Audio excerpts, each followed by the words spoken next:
Аялдардын лидерлиги бул болбоон нерсе. Ал эми аялдар үчүн эң жакшы магистратура бул турмушка чыгып көп балалуу болуу. Белгилүү бизнесмен Мөл Булак компаниясынын ээси Бабур Төлбаевдин интервьюсунда айтылган бул сөздөрдү Кыргызстандагы интернет коомчулук бир аптадан бери талкуулап жатат. Аялдардын лидерлиги оң таасир берерин жактаган пикирлер да бар. Эл аралык валюта корунун докладтарынын биринде компанияда канчалык көп айымдар иштесе, киреше да тездик менен өсөөрү айтылган. Аялдар башкаруучулук кызматтарда болсо да компаниянын кирешеси артары көрсөтүлгөн. Ал эми Мөл Булак компаниясынын топ менеджментинде 2 жана директорлор кеңешинде 1 айым иштейт. Компаниянын кардарларынын 80%-ын айымдар түзөт. Бүгүн капитал программасында билимдүү жана ийгиликтүү айымдар компаниянын, коомдун жана жалпы эле мамлекеттин өнүгүүсүндө кандай салым кошуп жатканы тууралуу сөз болот. Белгилүү бизнесмен Мөл Булак микрофинансылык компаниясынын ээси Бабур Төлбаев аялдардын лидерлигин жумшартып айтканда сандырактык деп эсептейт. Ишкер коомдук каналдын эфиринен айтууга этика жол бербеген башка сөздү колдонгон. Кыргызстандагы YouTube каналдарынын бирине курган маегинде Бабур Төлбаев сизге кандай айымдар жагат деген суроого феминизмди терроризм деп атаган. Ошондой эле айымдар үчүн эң мыкты жол бул 20 жашка чейин турмушка чыгып көп балалуу болуу деп кошумчалаган. Окей, какие женщины вам нравятся? Окей, ну то, что женщина должна нравиться, я про это уже не говорю, это по умолчанию. Иначе, если не нравится, как бы, ну, это понятно. Вот, и многие женщины, вот, этому не уделяют внимания. Многие женщины хотят быть супер-бизнес-вумен, там лидерские, все это, извиняюсь, они вот это пихают и слишком много этого делают. Некоторые даже в университетах, типа, современных вузах, вот это женское, там, лидерство, все это окей? То есть феминизм, он не должен быть никак? Да, феминизм — это терроризм. Почему? Потому что современное общество. Да, чушь это. Феминизм — это как, знаете, это проявление, это тоже форма радикализма. Везде должен быть баланс. Если ты начинаешь только качать феминистские темы, ты радикал, ты террорист. Только женский. Я серьезно говорю, подумайте. Феминизм — это форма радикализма. Понимаете? Феминизм, который там отрицает и там начинает пихать, все такое. Другое дело, что, конечно, женское достоинство, да, все такое, это должно быть. И, опять же, как бы надо женщин любить, уважать, беречь, с ним нужно обращаться хорошо, с ним нужно хорошо говорить, их нужно вот беречь, потому что это наши мамы, сестры, дочери, жены, это очень свято. Окей? К ним нужно относиться наилучшим образом.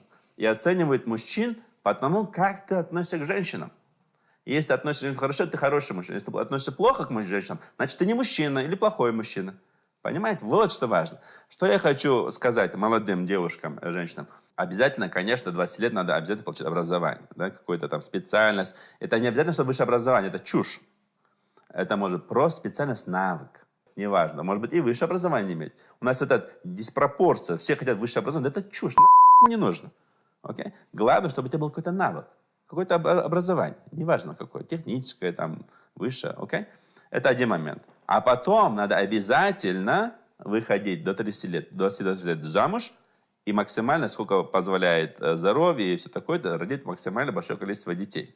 И не нужно думать, считать, а мне это там, у меня заработок такой, или там муж такой, это там что такое. У каждого ребенок рождается своей долей. С каждым ребенком это приходит какая-то вот береке, благодать.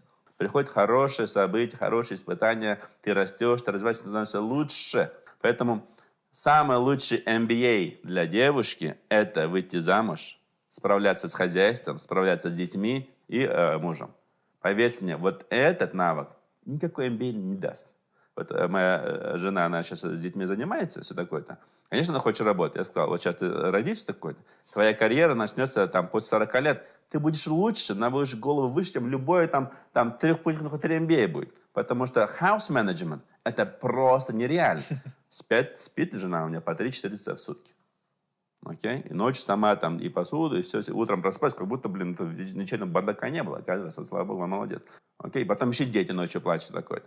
То есть в этом плане, конечно, я очень благодарен. Она мне очень нравится, я очень люблю, и это очень ценю.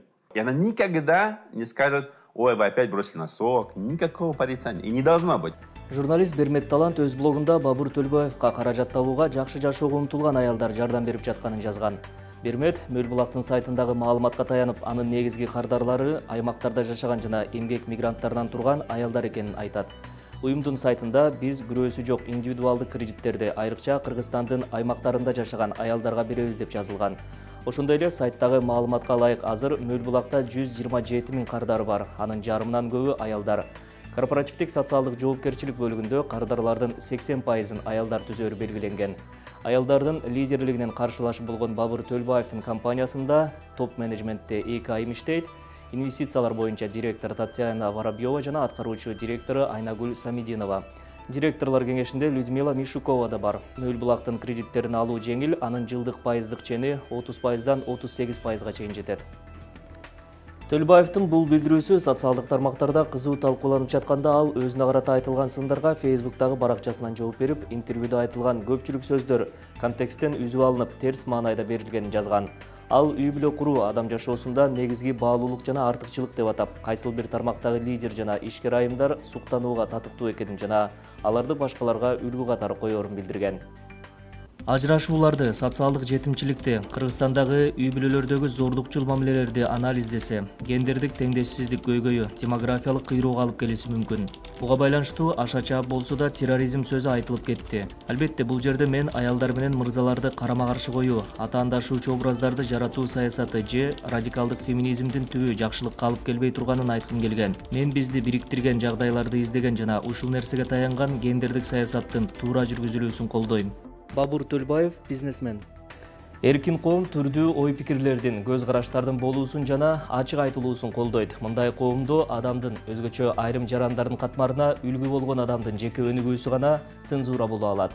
Албетте, Бабыр Төлбаев белгилүү адам. Кыргызстандагы айымдар менен мырзалардын тең укуктуулугунун жактоочулары анын айткандарын кооптуу деп атап, жаштар үчүн үлгү болгон ишкер, аларды аялдарга хаус менеджерлердей мамиле кылганды үйрөтүүдө деп эсептешет. Хаус менеджер сөзүн Төлбаев өз интервьюсунда колдонгон. Өнүккөн өлкөлөрдө аялдар баардык укуктарга ээ. Тең укуктуулук сакталган элдерде өнүгүү тездейт. Зомбулук, теңсиздик, караңгылык өмүрдүн кыскарышына жана ден соолуктун начарлашына алып келет. Дүйнөдөгү алдыңкы өлкөлөрдө жыныстык бөлүнүү жок.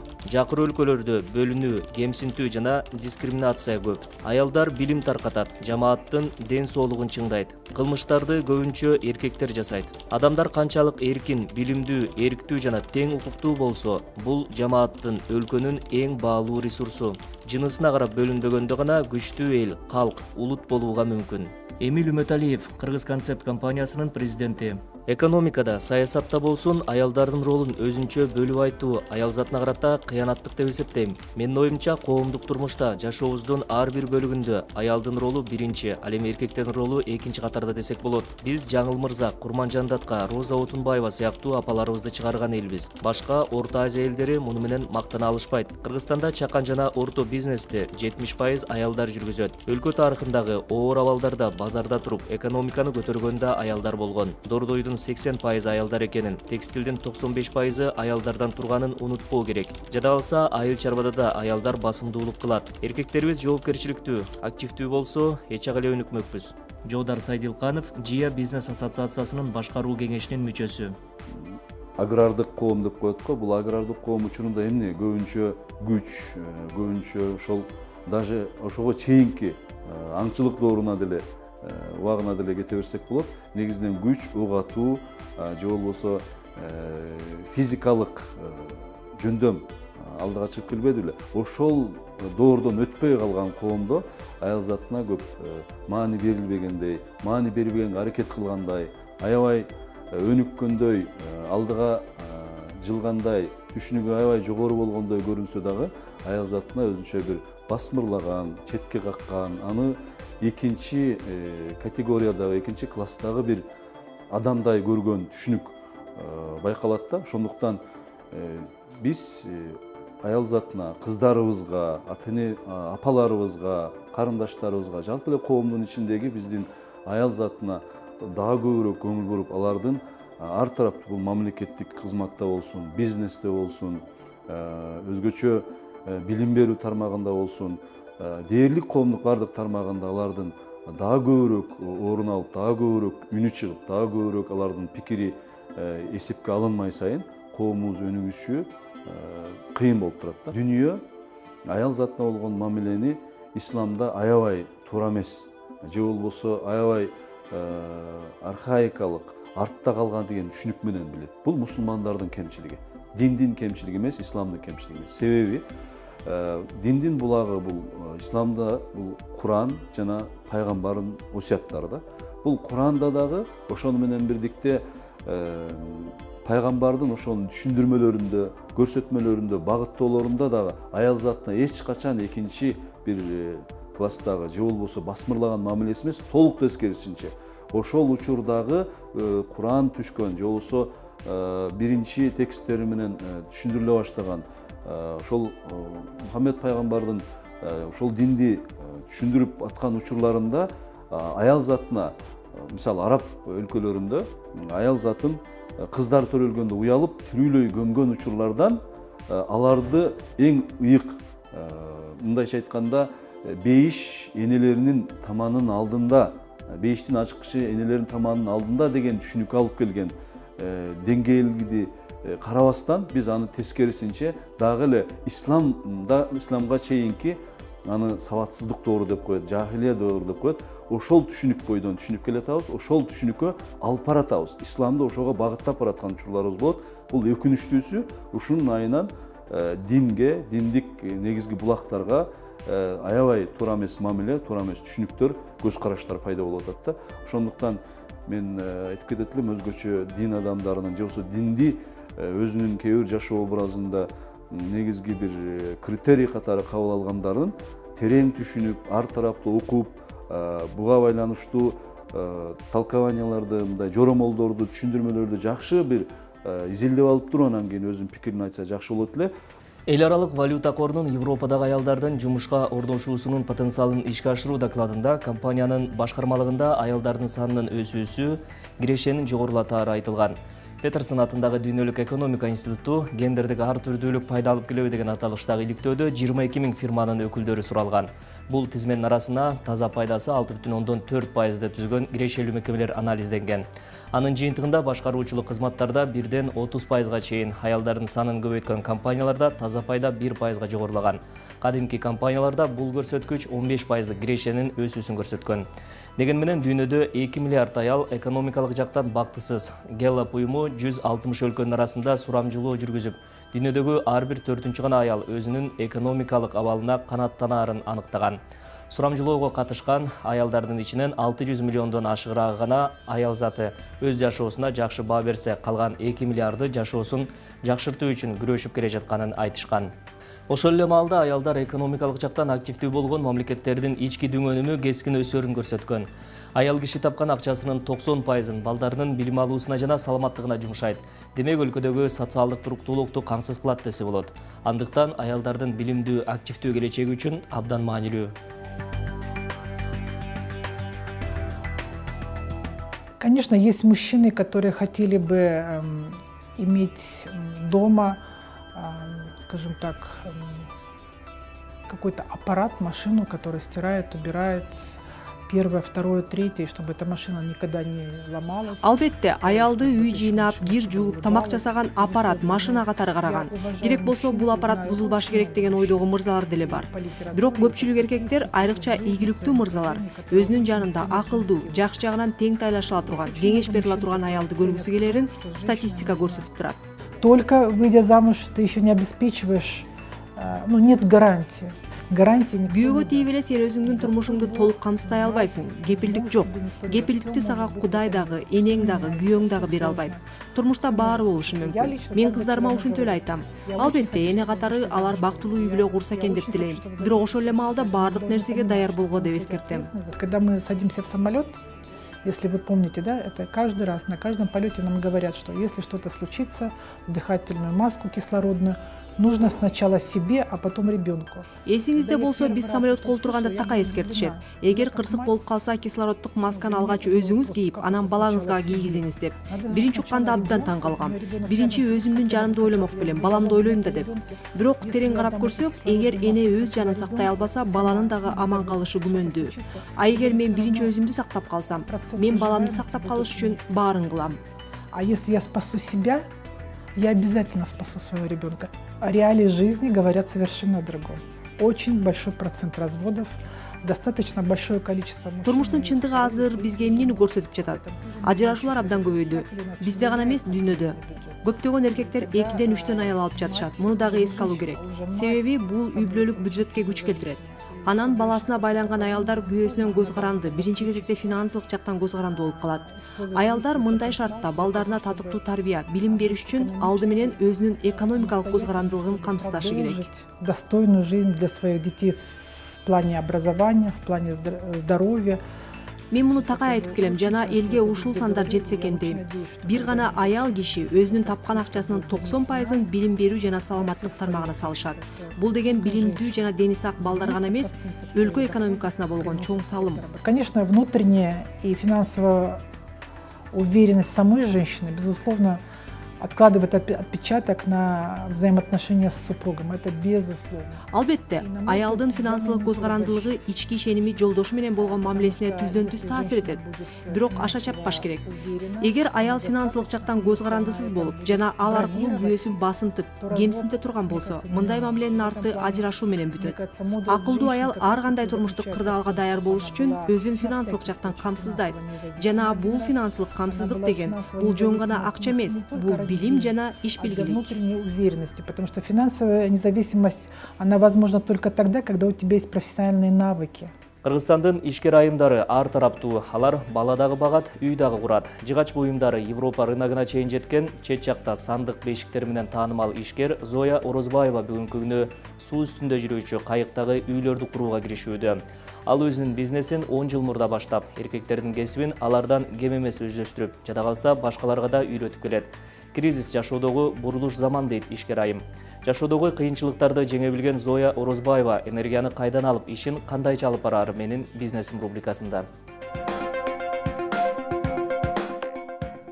Менин кесибим деген өзү негизи трактористка болгонмун. Комсомол бригадада пахта комбайн айдап, райондук масштабта депутаттык даражасына чейин жетип, анан турмуш деген баягы семья болгондон кийин ошол семьянын ныгына, ошол семьянын эмесинен чыга албай, анан мандатты тапшырып, үй хозяйка болуп эле бала чака көбөйтүп отуруп калганбыз.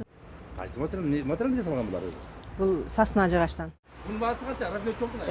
Муну 300 миң сомго баалашканбыз. Биздин көчөнүн башына мындан бир 10 жыл мурда Өзбекстандан оймо чиймеси менен бир сонун тапчан сөөрүлөр келип калыптыр. Ошолорду көрүп туруп эле үйгө алмак ой максат менен чыгып сүйлөшүп туруп эле. Анан эмнеге бизге привозной болуп каяк бир жактын эмесин алып биякта сатылуу элдер алып атса, эмнеге биз ошону алышыбыз керек да? Келе өзүбүз чыгарабыз деп туруп эле. Биринчисин өзүбүзгө чыгарган болуп туруп эле, ушундан эле кону кошунан тааныш билиштерди сурап атып эле ушинтип өркүндөп өрчүп, мына эми Кудай кааласа иштегенибизге 10 жыл болуп калды. Ну, я насколько знаю, что у нее мелких заказов не бывает, у нее все крупное. Зоя менен юридикалык иштерди алып барып иштешип келатам. Чоң заказ алганда келишимдерин түзүп берем. 10 жылдан ашык чогуу иштеп калдык. Шаардагы кафелерге тапчан навестерди заказ кылышат. У нее заказывали по 5, по 10 тапчаны, вот я знаю. Бизге Германиядан клиент болуп калды. А так 10 жылдан 14 жылдын аягына чейин келип сезон убагында алып кетип, биздин товарды ошол жака жайылтырып, сандыктарыбыз, тапчандарыбыз, анан алып көрсө, Германияда да мусулмандар бар турбайбы? Ал жакта да кыргыздар бар экен. Юртушный городогум бар дейт, ошол жерде дейт, сиздин тапчаныңыздын биринчи партиясы барганда эле дейт, заказдар толтура болуп калды дейт. Усталарыбыз да опытный, 30 жылдан бери ушул жыгач темир менен иштеп келаткан балдар, орустар бар, кыргыздар бар, анан Ош Жалал Абадтан дагы ушуга колу шыктуу балдарды алып келип, биякта условияларын түзүп, үй жай менен камсыз кылып, тамак аш менен камсыз кылып, убагында материал берип, убагында айлыктарын берип иштеп келатабыз. Ну, считай, как с армии пришел, и все это столяркой занимается. У меня отец в столярке работал, брат. То есть у нас такой семейная династия, так скажем. Я ее продолжаю. Армиядан келгенден бери эле жыгач уста болуп иштеп келатам. Атам менен агам өмүр бою ушул ишти аркалаган. Мен дагы улантып жатам. Атадан балага өткөн кесип болуп калды. 5 жылдан бери Зоя эже менен иштеп келатам. Улуттук буюмдарды көп жасайбыз. Пользуется спросом у нас в республике. Бул болсо биздин мына жыгачтарды килейлеп кыскычыбыз. Бул болсо Союз убагынан СССРден калган ушул менен заведение, помещение менен кошо калган бул ушундай бир эме. Бул воздушный кыскыч деп коебуз. Бул жерде бат да болот, сапаты да жакшы кысылат бул жерде. Баягы самопал кол менен жасагандан көрө бул заводской. Эми ар бир үйдө баягы жыгач буюму жок үй болбойт менимче. Өөлүктөн каталкадан баштап да үйүнүн эшиги, үйүнүн беседкасы, үйүнүн крышасы бүт жыгач колдонулат. Бешиктин баштапкы тарабы биз бешик заказдар келе берет, аны да алып мындай отход материалдардан чыгарабыз. Бул болсо столду чайканаларга, ресторан, кафелерге заказ беришет. Биздин основной материал коротулуучу сырьёбуз Россиядан. Анан кетирип аткан мына үстүнөн чачылып аткан компоненттер бүт Японияныкы. Антпесек кичине сапат жагынан айырма болуш керек болуп атат. Баягы элдин ишеничи болгондон кийин биз да ишеничти акташыбыз керек. Мен өзүмдүн жакшы көргөн жумушум ушундай төшөктөрдү тегип, кардар болуп калса сатып жиберем, кардар болбосо туугандарыма дарит этем, туулган күндөргө көтөрүп барам, тойлорго көтөрүп барам. Бош убакытты ишылып бекерге өткөрбөймүн. Мына неберелер чоңоюп келатат, буйруса буга даярданыш керек, сеп кылып. Анан баягы өзүбүз түштүктүн эмелери болгон үчүн моундай жалтыр-жултурларды жактырабыз. Кызга септеп келишет, сандык заказ бергендер сөзсүз эле төшөктү кетиңерби деп. Бир жагынан ушу клиенттерим өздөрү деле түрткү болуп калды ушул. Мага бул да бир кошумча бир бизнестей да.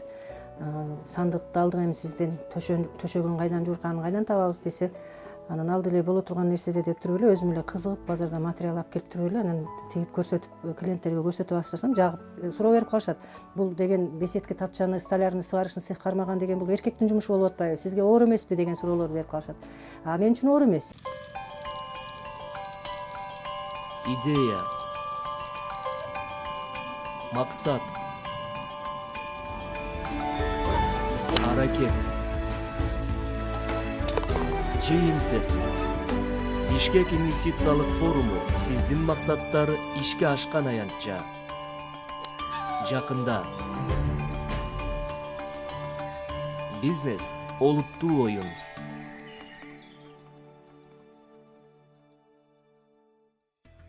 Кыргызстанда айрыкча аймактарда ишкердүүлүктүн өнүгүүсүнө жолтоо болгон факторлордун бири бул билимдин жетишсиздиги. Көпчүлүк жергиликтүү ишкерлер өз казанында өзү кайнап дүйнөлүк трендтерге көз салбайт. Ансыз перспективдүү бизнес идея табуу мүмкүн эмес. Ушул тапта декабрда боло турган Бишкек инвестициялык форумун утурлай ЖИА бизнес ассоциациясы аймактык ишкерлер үчүн бизнес план жазуу деген темада атайын окутууларды өткөрүүдө. Жана бул окутууларда ишкерлер керектүү билим менен катар практикалык жактан такшалып дүйнөлүк трендтерден кабар алууда.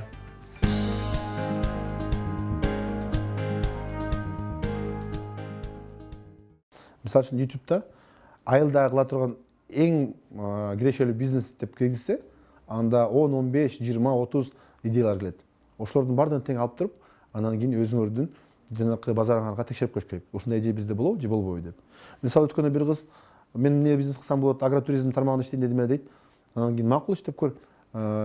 Бройлерный, баягы семейный тоокторду багып, анан индюктарды багып көр десем, жок, мен гостиницасы менен, чоң ферма менен, анан кийин ошондой кой өстүрүп, анан туристтерди кабыл алам дейт.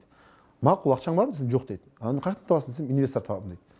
Инвестор дароо андай нерсе бербейт. Эгерде сен ошол 1000 индюк, 1000 тоок багып көрчү, эгерде сен ошону ийгиликтүү бүтүрсөң, анан кийин инвестор сага ишенет. Анан дароо эле сен эчтеке боло элек жатып, жанакындай имараттарды сураганың бул туура эмес. Мисалы үчүн бизге 3 этаж имарат керек, анан кийин алардын бирөөсүндө ошол биздин цех болот, анан калган экөөсүндө эмне болот десең, мындай гостевой дом болот дейт да.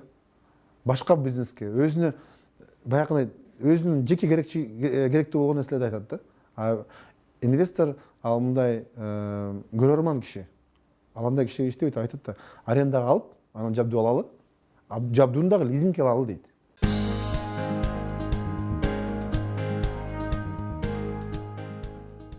Кыргызстанда инвестициялык рынок өнүкпөгөндөн кийин көптөр инвестор деген ким экенин дагы жакшы түшүнө бербейт.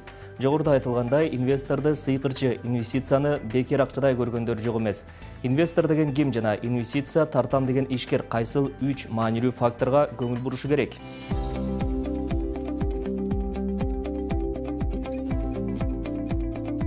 Инвестор бул сыйкырчы эмес, ал капиталдын булагы жана ал өз акчасын сиздин перспективдүү бизнеске салып, өнүгүүнүн эсебинен өз акчасын көбөйтүүгө кызыктар. Болочок инвестордун бардык суроолоруна так жооп даяр болушу керек. Сколько денег? Канча акча керек? Бул акчалар кайсыл муктаждыктарга жумшалат жана бул каражаттардан качан киреше түшүп, инвестор өз пайдасын качан алат? Ишкердин инвестордон болгон күтүүлөрү реалдуу болуусу керек. Инвестор сизден мыкты санаарын унутпаңыз. Та компания, у которой... Жылдык обороту $1 миллион болгон компания 10 миллиондук инвестиция тартып келе алам деп күтпөшү керек. $1 миллион $1 миллион эле тартып келсе болот. Бул жакшы. Эң көп дегенде $2 миллион тартып келе алат. Бул дагы мүмкүн. Это тоже приемлемо. Инвестор бул кайрымдуулук фонду эмес. Андыктан ишкер дагы өз чөнтөгүнөн акча чыгарышы керек болот. Ишкердин өздүк салымы керектүүделген инвестициянын жалпы суммасынын 40%-нан кем болбошу зарыл. Что нужен миллион? $1 миллион керек дейли. Аталган миллиондун 400-300 миң долларын компания өзү салганга даяр экенин инвестор так көрүшү абзел. Ошондо гана инвестордо ишеним пайда болот. Инвестор сиздин бизнестин гүлдөп өнүгүүсүнө кызыктар. Анткени ал өзүнүн капиталын биздин бизнес өнүккөн шартта гана кайтарып өз пайдасын көрө алат.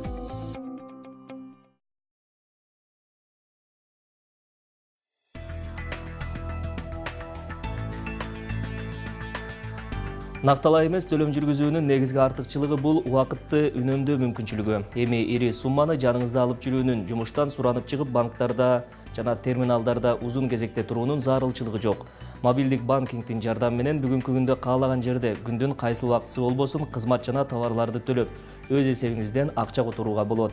Мобилдик банкингдин дагы кандай мүмкүнчүлүктөрү бар, аны колдонууда кайсыл эрежелерге көңүл буруу керектиги туурасында Улуттук банк менен Капиталдын биргелешкен Финсабат долбоорунда баяндалат. Мобилдик банкинг планшет, смартфон же уюлдук телефондун жардамы менен банктык эсепти башкаруу.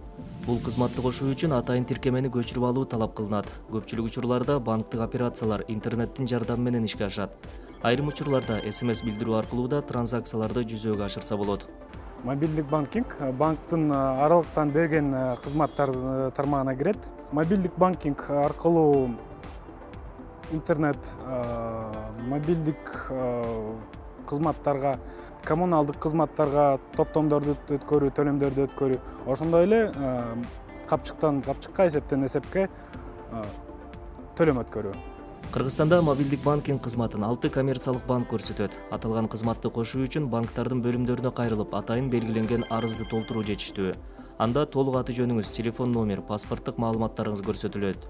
Мобилдик банкинг тиркемелерин Google Play Market жана App Store'дон жүктөп алса болот. Ушул жылдын сентябрь айында Элкарт улуттук төлөм системасы Элкарт Mobile тиркемесин ишке киргизди. Бул 700 миң картты активдүү колдонууда болгон улуттук төлөм системасынын кардарлары үчүн көптөн күткөн жаңылык. Кыргызстанда жалпысынан 25 банк болсо, алардын 23-ü Элкарт картын чыгарат. Мындан улам Элкарт Mobile'дын негизги артыкчылыктарынын бири түрдүү коммерциялык банктар тарабынан жүгүртүлүп жаткан Элкарт карттардын эсебин бир тиркеме менен башкаруу мүмкүнчүлүгү. Банктар мобилдик банк кызматын эки түрдө көрсөтөт. Ал чектелген, жайык. Чектөө ал мобилдик банк аркылуу эсеп боюнча выписка алып, же эсепте турган акчанын көлөмүн билүү.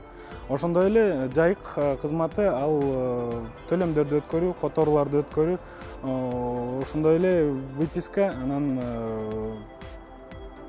көлөмү боюнча маалымат алуу.